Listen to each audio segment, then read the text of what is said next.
Glórias a Deus por esse domingo que antecede a celebração do Natal. Louvado seja o Senhor. Queridos irmãos e irmãs, vamos abrir nossas Bíblias no Evangelho de Mateus, capítulo 2. Nós vamos ler dos versos 1 a 6 e posteriormente um versículo do profeta Miqueias. Que Deus nos abençoe na meditação e que seja essa palavra toque profundamente no teu coração, encontre um solo fértil para que o Espírito Santo de Deus faça a obra na sua vida. Diz assim a palavra do Senhor: Depois que Jesus nasceu em Belém da Judeia, nos dias do rei Herodes, magos vindos do Oriente chegaram a Jerusalém e perguntaram: Onde está o recém-nascido, rei dos judeus? Vimos a sua estrela no Oriente e viemos adorá-lo. Quando o rei Herodes ouviu isso, ficou perturbado, e com ele toda Jerusalém. Tendo reunido todos os chefes dos sacerdotes do povo e os mestres da lei, perguntou-lhes onde deveria nascer o Cristo, e eles responderam: em Belém da Judeia, pois assim escreveu o profeta: Mas tu, Belém, da terra de Judá, de forma alguma é a menor em meio às principais cidades de Judá, pois de ti virá o líder que, como pastor, conduzirá Israel, o meu povo. Palavras do Senhor. Miqueias, capítulo 5, verso 2, diz assim: Mas você, Belém, Efrata, embora você seja pequeno entre os clãs de Judá, de você virá para mim aquele que governará Israel, cujas origens são antigas, desde os tempos antigos. A história do Natal é a história da revelação de Deus. É a história deste Deus que não nos abandona, não abandona os seres humanos, que vem em nossa direção, Ele se faz carne e traz em si mesmo a salvação. O Natal é sobre Deus se apresentando à sua própria gente, ao seu povo, ao vivo e a cores, né? Então, por isso, todo ano, igrejas cristãs ao redor do mundo se lembram das passagens bíblicas do que nós chamamos de natividade. Nos lembramos dos pastores, dos anjos, dos magos do Oriente, do carpinteiro José, não é? Da Virgem Maria, de Isabel e Zacarias. Quem mais? Quem lembra? Alguns outros personagens da natividade. Simeão, o próprio João Batista. Mas além de pessoas, também nós podemos nos lembrar de objetos e lugares que são próprios das celebrações de Natal. Por exemplo, a manjedoura, os presentes dos magos, ouro, incenso e mirra, e também a própria cidade de Belém. Ao contar e recontar essas histórias todos os anos, nós aprendemos mais sobre Deus e nos enchemos mais do Espírito Santo. Essas duas coisas acontecem. Nós aprendemos com a obediência de José, com a fé de Maria, aprendemos com a esperança dos pastores, com a devoção dos magos diante do bebê da manjedoura numa cidade, numa aldeia pequenininha, que daqui a pouquinho eu vou contar. E também, além de aprender, nós somos abençoados pelo próprio Espírito Santo. Portanto, presbítero Marcos, quando nós escutamos essas histórias, o próprio Espírito Santo está atuando no nosso espírito e revelando e testificando a verdade do que foi dito. E com isso o nosso espírito é fortalecido ano a ano, através desse poder do Espírito que nos conduz em direção a Ele. A minha intenção nessa manhã é que o Espírito Santo nos conduza mais uma vez. Nós vamos aprender, Fábio, sobre o gracioso olhar de Deus para a minha vida e para a sua vida, um olhar gracioso a partir do estudo do gracioso olhar de Deus para a cidade de Belém. Belém foi o lugar escolhido por Deus para o seu próprio nascimento. E isso é importante. Sempre que Deus escolhe algo ou alguém, Deus escolhe deliberadamente, preste atenção. Tem algum tesouro escondido aí. Afinal, por que Deus escolheu Belém? né? Por que Deus escolheu essa pessoa? Belém foi escolhido por Deus para ser o próprio nascimento de Jesus, o lugar do nascimento. E isso é importante. Nós, seres humanos, alguém aqui escolheu o lugar que nasceu? Alguém escolheu? Nós não escolhemos o lugar em que nascemos, simplesmente nascemos. E eu acredito que se nós pudéssemos escolher, pelo menos os adultos, eles iam escolher um lugar bacana, né? Talvez uma praia paradisíaca, sendo parte de uma família abastada, com muita posse, num país pacífico e com bastante recursos, né? Se Deus falasse assim: Bira, seguinte, você vai nascer, dá uma olhada aí no mundão, te dou uma semana, escolhe aí uma cidade para você nascer. Muito provavelmente nós escolheríamos cidades que trariam segurança para nós e para as nossas famílias. Mas nós não escolhemos. Deus sim, Ele escolhe. Deus sim escolhe. Pois bem, Deus escolheu a cidade de Belém da Judeia, na terra de Israel, na época do domínio do Império Romano. E foi nesse lugar de muita opressão e muita pobreza que o Senhor do universo, o Criador de todas as coisas, deu o seu primeiro respiro na terra. Ele escolheu a pequena aldeia de Belém, que tinha, segundo Nestor Miguel, 40, 50 famílias vivendo, que ficava a 8 quilômetros ao sul de Jerusalém. Era na grande Jerusalém, uma aldeia que ninguém nem sabia até que existia. E Jesus escolheu essas pessoas nesse lugar, e foi ali que Deus respirou pela primeira vez. Mesmo sendo Deus, Ele habitou entre nós, e ali, a partir do bebê da manjedoura, Ele restaurou a ordem de todas as coisas. Bom, dito isso, nessa manhã eu quero compartilhar só 2 tesouros, tá? 2 tesouros, graça, que ao ler essa passagem de 6 versículos, apenas 6 versículos, eles podem ser muito poderosos para o Espírito Santo de Deus curar situações da nossa vida, encorajar, direcionar, criticar, exortar. Eu não sei o que o Espírito Santo de Deus vai falar para você, dona Lali, com essa passagem, mas Ele fala ao nosso coração. E são 2 tesouros que eu encontrei ao meditar nessa passagem. E o primeiro, anote aí, é que Deus, o olhar de Deus gracioso, está sobre as pessoas humildes. Preste muita atenção. Quando Deus escolheu Belém para nascer, Ele valorizou ou concedeu valor à cidade de Belém. Eu vou dar um exemplo.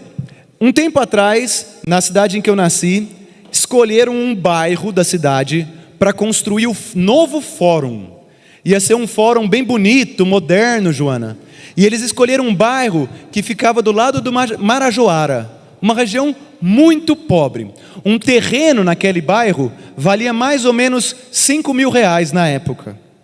Quando o município contou para todo mundo que o novo fórum da cidade seria ali construído e que ao lado seria o primeiro shopping center da cidade, aqueles terrenos, da noite para o dia, deixaram de valer R$5.000 e estavam sendo comercializados a R$150.000. Agora imagine, Sebastião, que você tinha 10 terrenos de R$5.000 e agora você tem 10 terrenos de R$150.000. O que aconteceu ali? Por que o município valorizou aquela região? Porque algo foi construído ali, foi dado valor. Vou dar um outro exemplo. As crianças estão aqui, não estão, crianças? Já pensou que a Disney World decide abrir um parque da Disney em Curitiba? Hã? Eu ouvi alguma criança falando amém aí? Amém? Amém? Já pensou? A cidade de Curitiba vai ser valorizada? Vai ter gente do Brasil inteiro e talvez da América do Sul querendo vir para Curitiba, para os 3 parques da Disney em Curitiba? Por quê? Porque a Disney escolheu essa cidade para construir o seu parque. Então veja, quando Deus, que é infinitamente maior do que um novo fórum, ou do que um parque da Disneylândia, Ele olha para Belém, e Ele escolhe Belém, Ele está abençoando a Belém. O olhar de Deus para Belém, em última instância, para o planeta Terra, porque Deus decide vir ao planeta Terra, é um olhar abençoador, que traz valor ao humilde. Maria e José aqui representam a humanidade. a humanidade como um todo, um carpinteiro e uma virgem que estava grávida do Espírito Santo de Deus, e com isso ele valoriza, Deus concede valor à própria criação dele, quando ele decide vir nascer no nosso meio. As crianças brincam, né, com criação, com bonequinhos, né, Daniel? Eu tinha meus bonequinhos lá e tal, cavalinho, não sei o quê. Já pensou, eu que sou o criador disso, falo, eu vou virar um cavalinho, um personagem nesse bonequinho? Eu estou valorizando aquela experiência, né? Porque não há nada que possamos oferecer para Deus que Ele não tenha. Ou seja, Deus não veio para Belém porque Ele ia ganhar alguma coisa com isso. Deus não estava preocupado com status. Deus não estava preocupado em o que eu vou ganhar com isso. Ele fez isso por puro amor, porque Deus é amor. Então, quando eu leio Mateus 2, de 1 a 6, eu vejo que o primeiro Natal não foi testemunhado por senhores, nem príncipes, nem por César em Roma, mas por pastores no campo, magos do Oriente e uma família humilde de judeus. E a esperança para o mundo, portanto, não veio com grande alarde, ou do palácio de Herodes, mas de uma humilde manjedoura. Preste mais atenção, Herodes sabia que não era o herdeiro legítimo do trono de Israel. Ele tinha usurpado esse poder fazendo alianças políticas com Roma. Quando os magos vieram do Oriente, dizendo da estrela e que desejavam adorar o rei dos judeus, o Herodes foi tomado de temor e tremor. O poder do mundo, presta atenção, do mundo que está em Herodes, que tomou o trono de Israel por usurpação, fazendo aliança, começa a ter medo de um bebê na manjedoura e receio. E esse receio de ser substituído era ser substituído por um rei da verdadeira linhagem do Messias. E aí o que o Herodes faz quando ele se apavora, Lali? Que tem um outro rei? Que isso? Não, eu do mundo, Herodes, tenho o poder. Ele consulta então o chefe dos sacerdotes, muito provavelmente a Caifás, que era o sumo sacerdote da época, muito provavelmente a Anás, que era o sumo sacerdote antes de Caifás, e o que eles chamam de Sinédrio, que é tipo o conselho judaico, tá? Estão lá os mestres da lei. Ele vai se reunir e quer entender o que está acontecendo com essa liderança. Preste atenção, paralelo. Assim como Saul, o rei Saul, temeu a Davi, Herodes temeu a Jesus. Assim como Saul tentou matar a Davi, o poder humano, tentando acabar com o poder divino, Herodes tentou matar a Jesus. Lembram-se que ele tentou matar as crianças de até 2 anos? O poder deste mundo, ele está sempre tentando acabar com o poder de Deus, mas ele não consegue. O poder deste mundo está sempre tentando destronar a Deus, mas Deus não se permite ser destronado. Ele é o rei do universo, quer queiram, quer não. Então, é interessante o que está acontecendo aqui. É um poder, Bernardo, estabelecido pelo mundo, por essas criaturas minúsculas, tentando definir que elas são poderosas. Aí o Deus Todo-Poderoso não coloca a Disneylândia em Belém, nem um novo fórum, mas ele coloca a própria vida, ele valoriza, ele concede valor a José e Maria, que representam aí a humanidade. Ele olha para nós com graça, e esse olhar incomoda os poderes que estavam ali, né? Então, Belém foi o local do nascimento de Davi, sabia? Davi nasceu em Belém, o rei Davi, e ele foi ungido rei, aonde, quem sabe? 1 Samuel 16, na cidade de Belém. Belém foi o local do recomeço e do renovo, da restauração de Ruth e de Noemi. Era uma aldeia insignificante, formada por pessoas insignificantes. Davi era o filho que nem foi contado por Jessé diante de Samuel. Mas Noemi era aquela mulher, lembra que depois ela troca o nome dela para Mara? Amarga. Mas Deus olha e nos concede valor. Portanto, embora pequena entre os clãs de Judá, vai dizer o profeta Miqueias, embora entre todos os clãs de Judá, Belém era bem pequenininha, ela não foi esquecida. E assim também é conosco.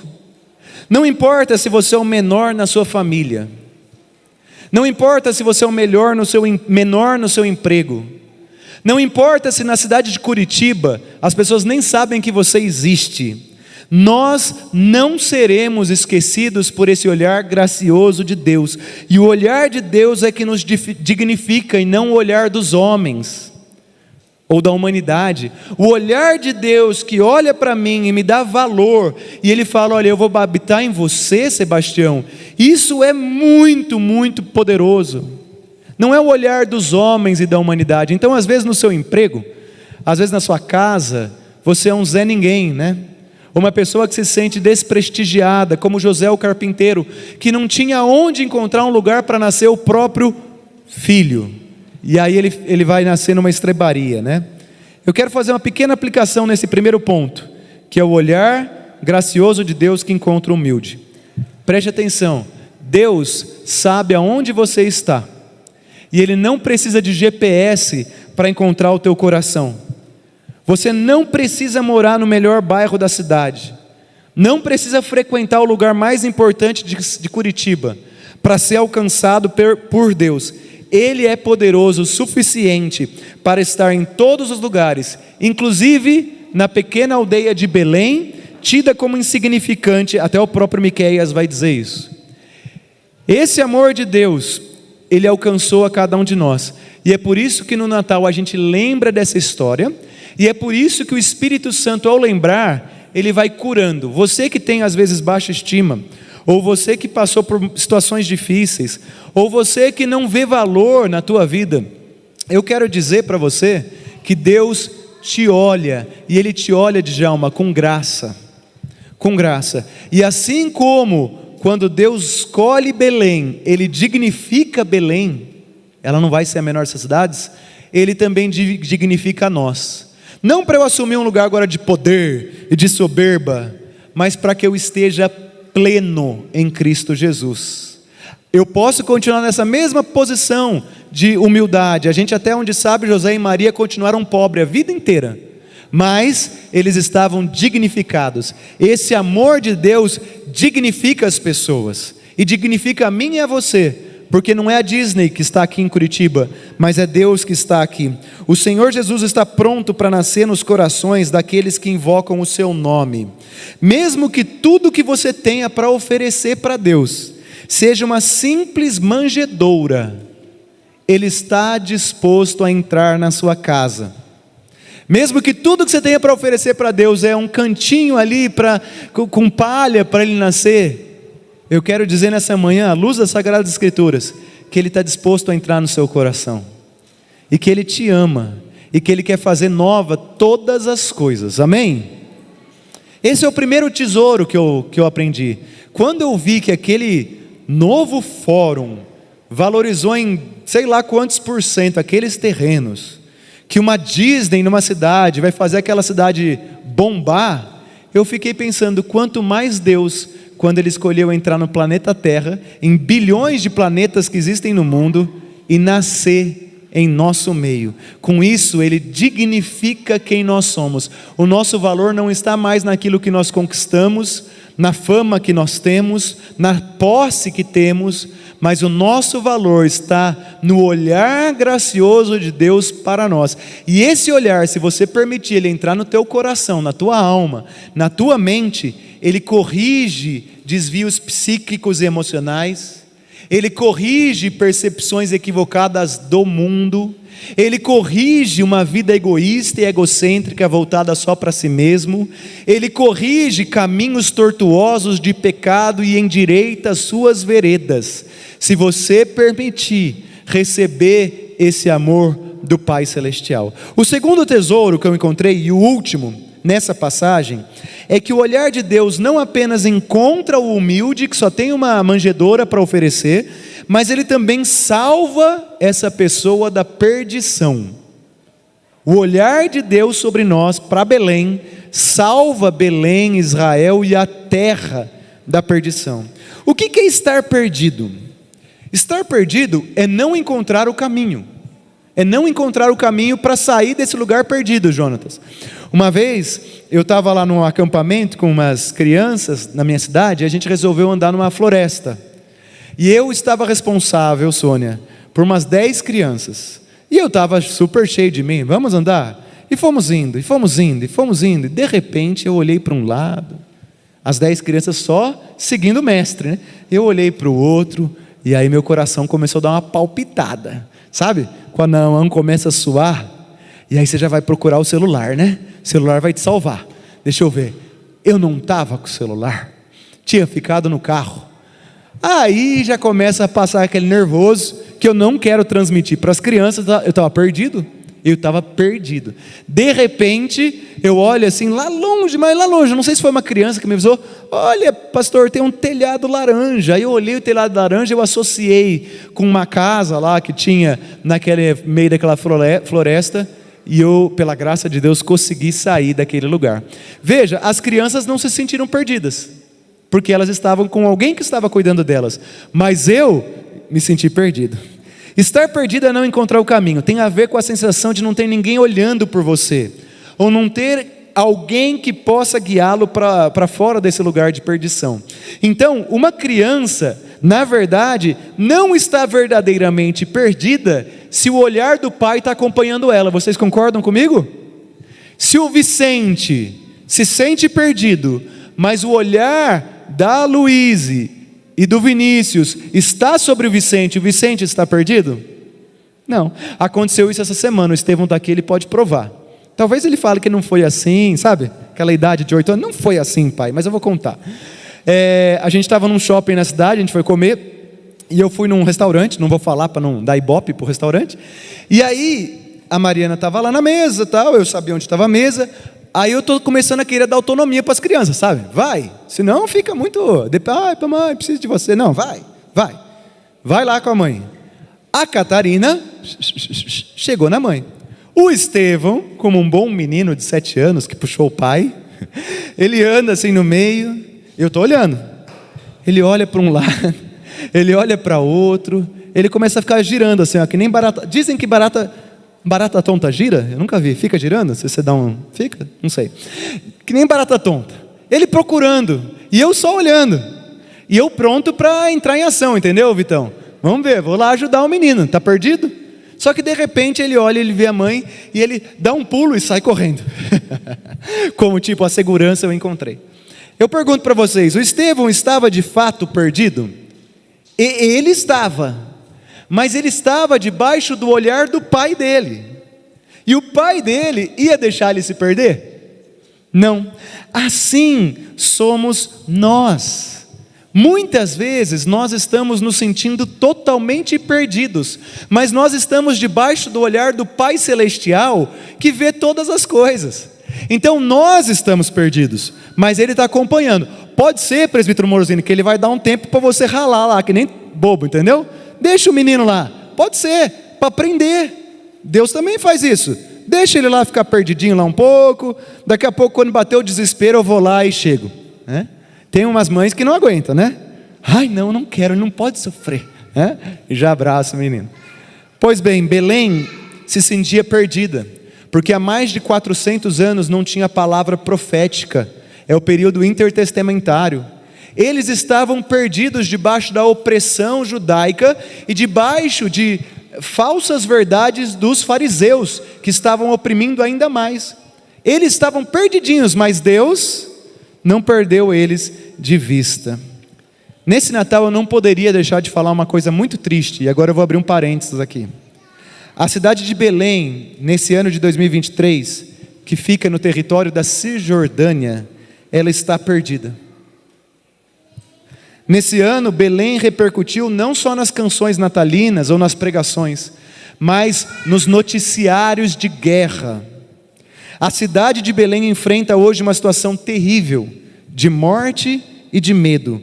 Pela primeira vez em muitos anos, muitos anos, não vai ter árvore de Natal na Praça da Natividade. A Praça da Natividade é uma praça principal em Belém. Não vai ter árvore de Natal, não vai ter desfile, não vai ter luzes nesse Natal na cidade de Belém. As celebrações foram trocadas, sabe por quê? por reuniões de oração. Nesse Natal, as igrejas de Belém não vão fazer festa, elas vão se reunir e vão orar. Igrejas ao redor do mundo de tradição reformada estão convocando celebrações de natais mais simples e silenciosas, em prol da paz na região. A Igreja Reformada Unida, por exemplo, está com uma campanha para não se acender a vela de Belém, que é a segunda vela do Advento, como um ato de solidariedade àqueles povos. Na Igreja Luterana, que fica na cidade de Belém, eu fui pesquisar, uma estatueta do menino Jesus foi colocada em meio aos escombros, em alusão ao número de crianças que morreram nessa guerra. É terrível o que está acontecendo. Herodes, há 2000 anos atrás, matou muitas crianças e tem muitas crianças morrendo. A Bíblia afirma que nós vivíamos no império das trevas, quando Jesus veio ao nosso encontro, olhou para nós e nos transportou os salvos para o reino do Filho do seu amor. Nós estávamos perdidos, Fábio, completamente perdidos, e o Senhor nos encontrou. E o mundo em que nós vivemos ainda jaz no maligno, por isso há sofrimento, injustiça, dor, corrupção e maldade.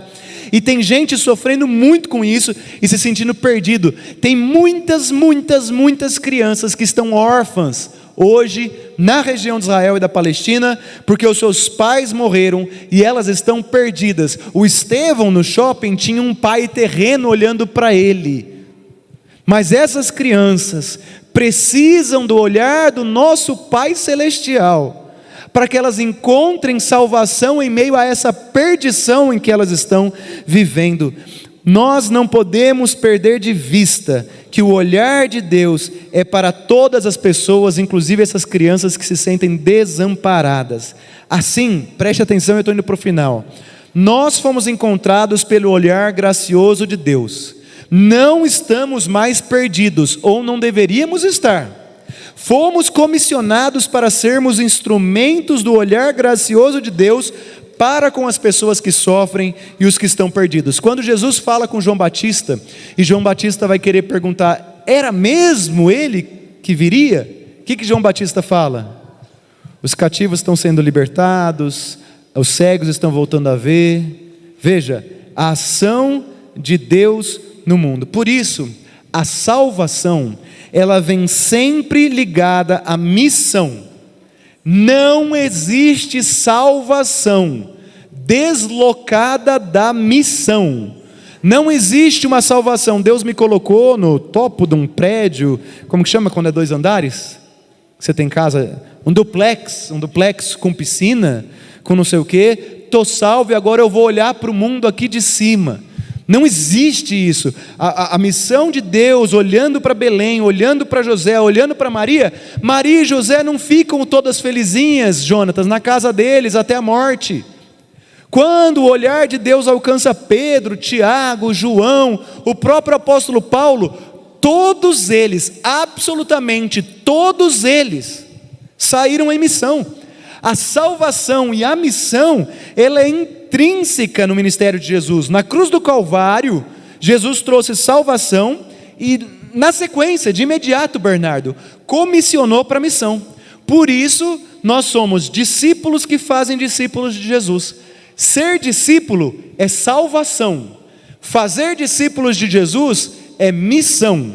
Vou repetir. Ser discípulo é salvação. Eu fui salvo e hoje eu sou um discípulo do Salvador que olhou para mim e me dignificou. Fazer discípulos é missão, e não existe discípulo que não faz discípulo de Jesus, porque senão é o equivalente ao ter me agraciado de uma bênção e não ter cumprido em obediência à vontade de Deus.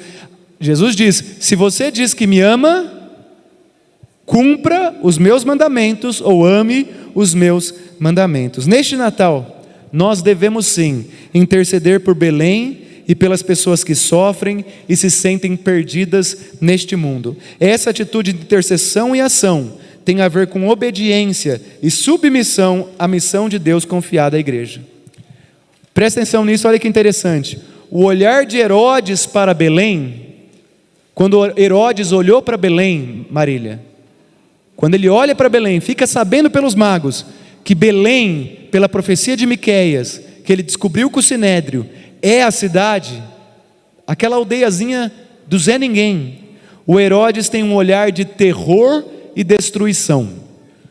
Esse é o olhar de Satanás. Saul, quando descobriu que Davi era o ungido do Senhor, tentou matar Davi, destronar Davi, acabar com Davi. Herodes, quando descobriu que Jesus viria em Belém, tentou destronar Jesus, acabar com Jesus, destruir Jesus. Essa é a força do maligno. O maligno, ele quer ser o poder, mas Deus, na criação, não permitiu que isso acontecesse. Por isso ele olhou para nós, e quando ele olha para Belém, preste atenção, isso é muito importante, ele valoriza, ele concede valor a Belém, a Maria. Vamos, só para esclarecer e ficar bem claro, presbítero, Maria era uma Zé Ninguém. Hoje Maria está escrito nos anais da história da Bíblia. Ela hoje é uma mulher digna de louvor. Nós, evangélicos, protestantes, não adoramos a Maria, jamais. Sabemos que ela é uma mulher virtuosa, mas queremos seguir os passos de Maria. Ela se tornou alguém de valor. José o carpinteiro era alguém que ninguém estava nem aí, mas de repente ele tem o privilégio de ser o pai de Jesus. Pedro era um ninguém, André, mas de repente eles se tornam proclamadores do reino. Eles se envolvem na mensagem de Deus. Dizem que algumas pessoas se relacionam com Jesus da seguinte forma: eu tenho um armário com várias gavetas, gaveta do trabalho, gaveta do namoro, gaveta da família, gaveta do lazer, e a gaveta Deus. Aí hoje é domingo, qual gaveta que eu vou abrir, presbítero Marcos? A gaveta Deus. Eu abro a gaveta Deus, tem a Bíblia, tem a etiqueta de não falar palavrão e falar para as pessoas a graça de Jesus, né? Tem o sorriso no rosto, e aí eu venho para o domingo, cheguei em casa, ufa, fechei a gaveta Deus, agora é a gaveta diversão, e Deus é mais uma gaveta em meio às várias gavetas que eu tenho na minha vida. Isso é o que o diabo quer. Agora Deus, Ele quer ser o armário todo. Então quando eu abro a gaveta família, a gaveta trabalho, a gaveta lazer, Deus está em tudo isso, porque não dá mais, depois que Pedro, Tiago, Maria, José foram tomados por Jesus, não dá mais para separar. É como uma gota de água que cai no oceano, não dá para pegar essa gota de novo, não dá para, entendeu? Já foi, é um novo nascimento. Então Herodes olha para Belém com terror e destruição. O olhar de Jesus é gracioso e justo. E aí eu pergunto, como que nós temos olhado para Belém? Para a situação de Belém? A gente tem olhado com desdém? A culpa é de Israel, a culpa é do Hamas, a culpa é não sei de quem, tem que não sei o quê? Ou com o olhar de Deus justo e amoroso e gracioso? Deus tenha misericórdia, porque eles estão caídos, no mundo caído. A minha guerra não é contra homem nem sangue, mas contra principados e potestades que estão causando uma desgraça naquele lugar. Santo Deus, olhe que o meu olhar seja um olhar gracioso e justo e de transformação. O que e em quem está perdido nos lugares que Deus colocou para você ser bênção e abençoar? Quem são as pessoas ao seu redor que têm precisado de um olhar gracioso porque elas estão perdidas? Nós fomos chamados para seguir os passos de Jesus, e se Jesus olhou para Belém, nós também devemos olhar para Belém. E Belém aqui significa as pessoas que estão perdidas ao redor de nós.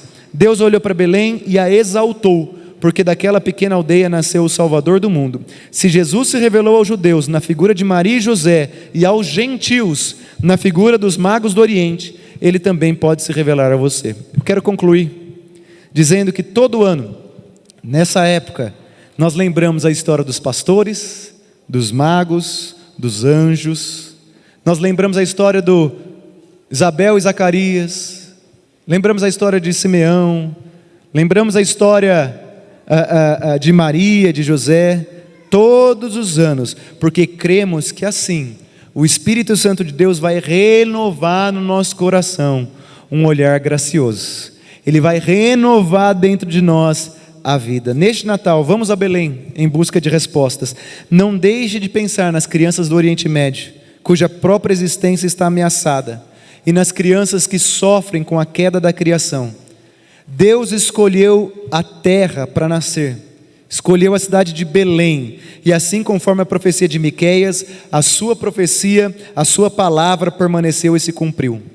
Deus cumpre, Lali, todas as palavras dele, todas, e por isso nós podemos confiar. A minha esperança e do mundo se sustenta na palavra do Senhor. Deus está pronto para nascer no coração das pessoas, mesmo naqueles que se sentem precários, humildes e que só têm para oferecer uma pequena manjedoura como cama. Glória a Deus nas alturas e paz na terra entre as pessoas de boa vontade. Que nesse Natal Deus faça o seu coração arder pelas coisas do reino eterno e que o Senhor seja glorificado através da sua vida. Afinal, o olhar de Deus encontra o humilde e salva o pecador. O meu olhar para o Estevão salva ele só de estar perdido no shopping. O olhar de Deus para você te salva de todas as coisas, amém? Eu não sei como que vai ser esse fim de ano teu, nem o ano que vem, mas nesse púlpito, nós pastores e pastora, vamos sempre lembrar as verdades eternas, lembrar na esperança que o Espírito Santo de Deus vai tocar o coração de vocês e vai dizer: você tem valor aos olhos do Pai, mas não vai parar aí. E porque você tem valor aos olhos do Pai, vá e seja uma bênção a todas as nações. Vamos ficar em pé? Eu quero orar. Vamos terminar hoje 10 minutos mais cedo do que o meio-dia, hein? Olha só. É bom, né, para quem está se preparando para a ceia do Senhor. Se você puder fechar teus olhos, eu quero falar umas últimas palavras e orar.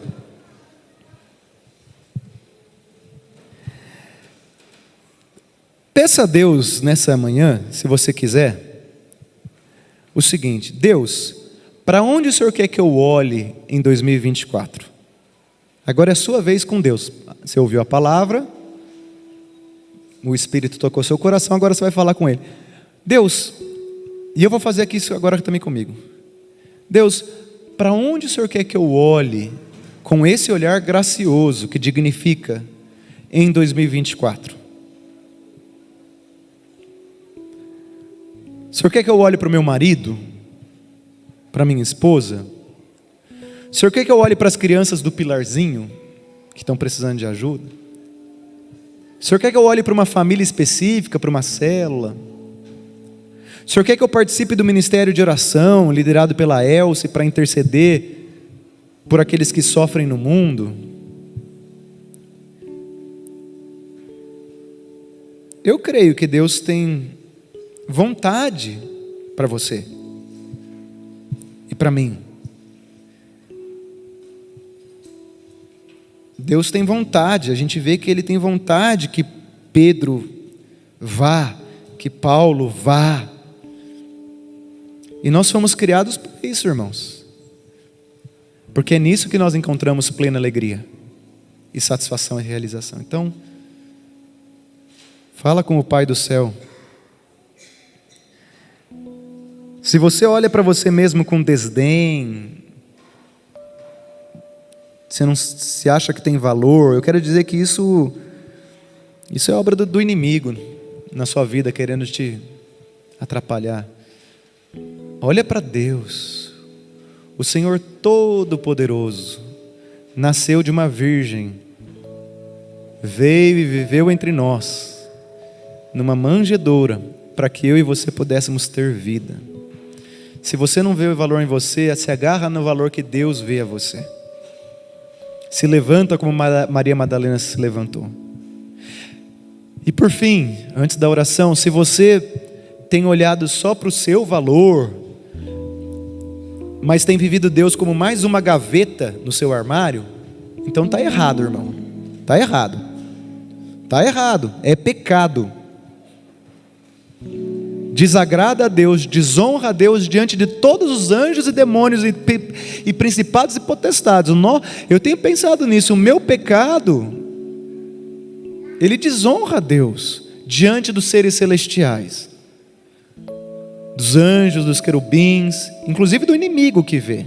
O inimigo dá risada, porque o Filho de Deus não foi capaz de servir ao Senhor. Então, é pecado ter Deus como mais uma gaveta na vida. Então, se você está tendo esse pecado, não é para se sentir culpado, tá bom? Nessa manhã eu não quero isso, mas é para você confessar. Mas confessar de verdade, falar: Senhor, eu não estou vivendo essa diferença, eu me sinto salvo, mas eu quero viver o Senhor em todo, no meu relacionamento no trabalho, no trânsito, na viagem, com os filhos, no momento de lazer, com os amigos, na igreja, porque eu sei que em cada um desses momentos pode ser uma oportunidade para eu olhar para alguém com o olhar de Cristo, porque Cristo vive em mim. E quando Cristo olha para alguém com o olhar de Cristo, eu olho para alguém, e isso vai dignificar a pessoa. E a pessoa que estava perdida pode de repente se achar. E aquela criança que está no shopping olhando para um lado para o outro não se acha, e o olhar dela cruza com o olhar do pai. Passou o medo, passou a insegurança, passou o desamparo, passou o temor, porque o pai olhou para ela. E se o pai olhou para ela, está tudo bem. Pode estar pegando fogo no shopping, pode ter bandido ameaçando. O pai olhou para mim, no meu olho, e me dignificou. Você já pensou nisso? Jesus, Deus Todo-Poderoso, olhou no olhinho de Maria. Ele viu Maria. Ele olhou no olhinho de José. Ele viu José. Ele olhou para Mateus na coletoria. E Mateus olhou para ele. E pronto. Eu não estou mais perdido. Eu já não tenho mais o fardo nas minhas costas. Eu não sei o que vai acontecer, mas Ele está olhando para mim. Ele está olhando para mim. E o olhar dele me basta, por isso a graça dele me basta, porque eu não estou despercebido. E esse olhar é suficiente para me preencher.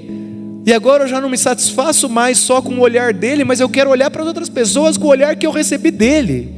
E eu quero olhar para aquele junior, eu quero olhar para aquele adolescente, eu quero olhar para aquela idosa que está caindo em depressão, eu quero olhar para aquele irmão que está preocupado e sofrendo com inveja, e sofrendo com avareza.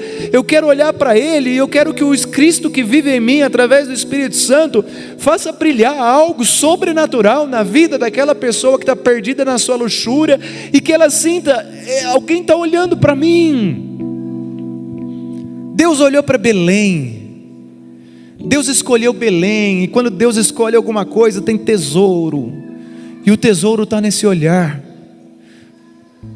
E fique tranquilo, Herodes não vai destronar Deus, Saul não vai destronar Davi, porque Deus não se permite ser destronado. Que nós possamos ser nesse fim de ano, nessas férias, sabe? Eu como pastor, junto com a equipe pastoral, a gente está muito com uma expectativa. Eu falei com a Pri, com o Juninho, o que Deus vai fazer nesse ano, sabe? Então vamos aproveitar as férias para calibrar, tá? Conto com vocês para calibrar, para olhar para o olhinho poderoso de Deus e começar a olhar para as pessoas como discípulos que fazem discípulos, e vamos trabalhar. Para onde o Pai vai nos levar eu não sei, mas perdido nós não estamos mais, amém? Perdido nós não estamos, desamparados nós não estamos. Deus olha para nós, e isso é suficiente. É a cura, é a transformação, é a direção, é tudo que nós precisamos. Por isso já não sou eu quem vive, mas Cristo vive em mim. As coisas da terra eu deixei, e agora eu olho para o céu. Sejamos, pois, essa igreja de um olhar poderoso para as pessoas. Pai amado, obrigado por Tua palavra e pelos tesouros que nós aprendemos nesses simples 6 versos do Evangelho de Mateus e aquele verso de Miqueias. Obrigado, ó Pai, porque o Senhor deu um exemplo em não nascer em palácios, vinculado ao poder, usurpando ou fazendo relações com o império, mas o Senhor nasceu numa manjedoura. O Senhor poderia ser morto, porque um bebê não é capaz de defender a si mesmo. O Senhor era alguém frágil dentro daquele poder, e o Senhor não caiu, Pai.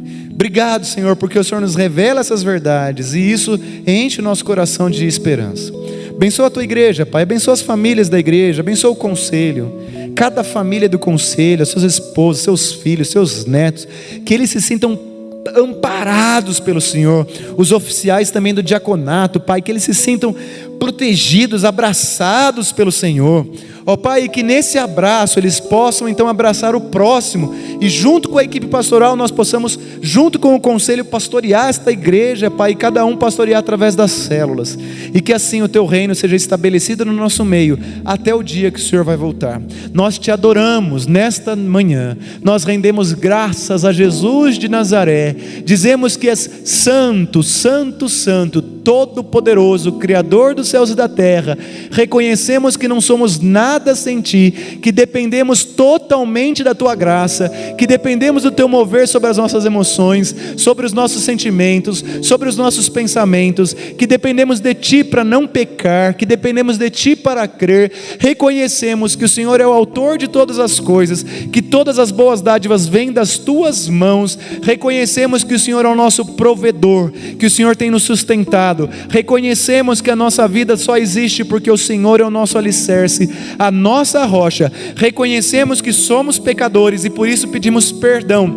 Pedimos que nós estejamos cada vez mais próximos do Senhor, e que nesse movimento de adoração o Senhor se sinta adorado e glorificado. O Senhor é o Deus desta igreja, o Rei desta igreja. Nós declaramos em alto e bom som e te adoramos em nome de Jesus, amém. E que a bênção do Senhor Deus Todo-Poderoso, que se fez bebê na manjedoura por amor à humanidade, que a bênção do Consolador, o Espírito que não nos deixou órfão, mas vive entre nós e nos guia e nos consola e nos convence do pecado, da justiça e do juízo, e que a presença maravilhosa de Cristo Jesus, que está sentado à direita de Deus Pai Todo-Poderoso, intercedendo por mim, por você e por toda a humanidade, esta bênção do Deus Todo-Poderoso Trino esteja com você, meu irmão, esteja com você, minha irmã, esteja com toda a tua casa, com toda a tua parentela e com todos os cristãos e cristãs espalhados pela face da terra,